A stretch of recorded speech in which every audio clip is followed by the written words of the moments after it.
क्यों अपनी ही पुत्री की ओर आकर्षित हुए ब्रह्मा। सरस्वती का अर्थ होता है बहाव। यह बहाव केवल पानी का नहीं बल्कि विद्या और कला का भी है। यही वजह है कि इन्हें विद्या और कला की देवी भी कहा जाता है। सरस्वती के द्वारा विज्ञान, संगीत और कविताओं की रचना की गई है। ऋग्वेद में सरस्वती को दैवीय नदी की भी संज्ञा दी गई है। साथ ही इन्हें पवित्रता और उर्वरता की देवी भी कहा गया है।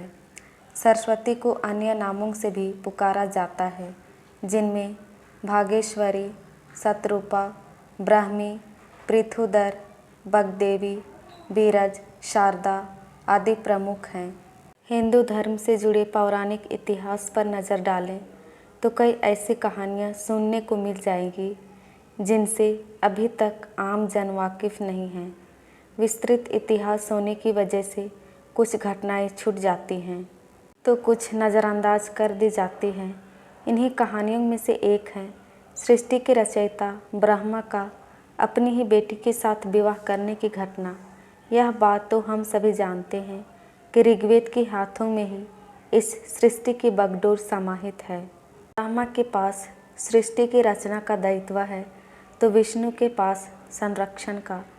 वही देवों के देव कहे जाने वाले महादेव शिव को विनाश का जिम्मा सौंपा गया है। इसी विनाश के बाद फिर से शुरू होता है सृजन का चक्र। ब्रह्मा का अपनी ही बेटी के साथ विवाह करने की इस घटना का उल्लेख सरस्वती पुराण में वर्णित है। सरस्वती पुराण के अनुसार सृष्टि की रचना करते समय ब्रह्मा ने सीधे अपने वियर से सरस्वती को जन्म दिया था। इसलिए ऐसा कहा जाता है कि सरस्वती की कोई माँ नहीं, केवल पिता ब्रह्मा थे। सरस्वती को विद्या की देवी कहा जाता है, लेकिन विद्या की यह देवी बेहद खूबसूरत और आकर्षक थी कि स्वयं ब्रह्मा भी सरस्वती के आकर्षण से खुद को बचाकर नहीं रख पाए और उन्हें अपनी अर्धांगिनी बनाने पर विचार करने लगे। सरस्वती ने अपने पिता के इस मनोभावना को भांपकर उनसे बचने के लिए चारों दिशाओं में छिपने का प्रयत्न किया, लेकिन उनका हर प्रयत्न बेकार साबित हुआ। इसलिए विवश होकर उन्हें अपने पिता के साथ विवाह करना पड़ा। ब्रह्मा और सरस्वती करीब 100 वर्षों तक एक जंगल में पति पत्नी की तरह रहे। इन दोनों का एक पुत्र भी हुआ जिसका नाम रखा गया था स्वयं शंभु मनु। इसके उलट मत्स्य पुराण के अनुसार ब्रह्मा के 5 सिर थे।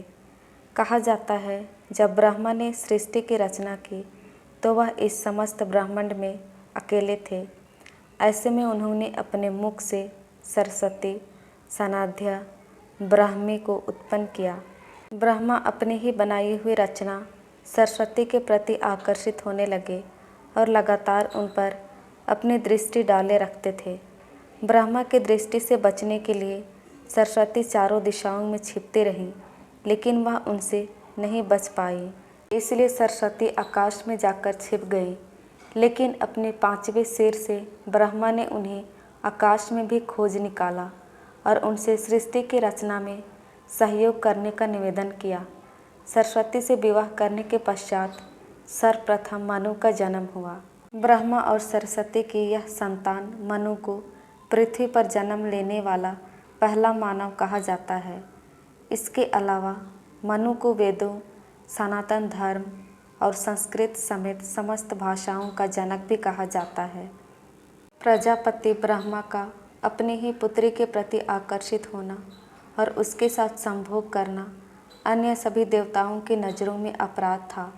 सभी ने मिलकर पापों का सर्वनाश करने वाले शिव से आग्रह किया कि ब्रह्मा ने अपनी पुत्री के लिए यौन आकांक्षाएं रखी, जो कि एक बड़ा पाप है। ब्रह्मा को उनके किए का फल मिलना ही चाहिए। क्रोध में आकर शिव ने उनके 5वें सिर को उनके धड़ से अलग कर दिया था। शिव पुराण के अनुसार ब्रह्मा के सर्वप्रथम 5 सिर थे, लेकिन जब अपने 5वें मुख से उन्होंने सरस्वती, जो कि उनकी पुत्री थी, को उनके साथ संभोग करने के लिए कहा तो क्रोधावश सरस्वती ने उनसे कहा कि तुम्हारा यह मुख हमेशा अपवित्र बातें ही करता है। जिसके वजह से आप भी विपरीत ही सोचते हैं। इसी घटना के बाद एक बार भगवान शिव अपनी अर्धांगिनी पार्वती को ढूंढते हुए ब्रह्मा के पास पहुँचे तो पांचवें सिर को छोड़कर उनके अन्य सभी मुखों ने उनका अभिवादन किया, जबकि पांचवें मुख ने अमंगल आवाज़ें निकालनी शुरू कर दी। इसी कारणवश क्रोध में आकर शिव ने ब्रह्मा के पांचवें सिर को उनके धड़ से अलग कर दिया। दोस्तों, क्यों अपनी ही पुत्री की ओर आकर्षित हुए ब्रह्मा पौराणिक कथा आपको कैसी लगी? प्लीज़ कमेंट करके अपनी राय ज़रूर दीजिएगा।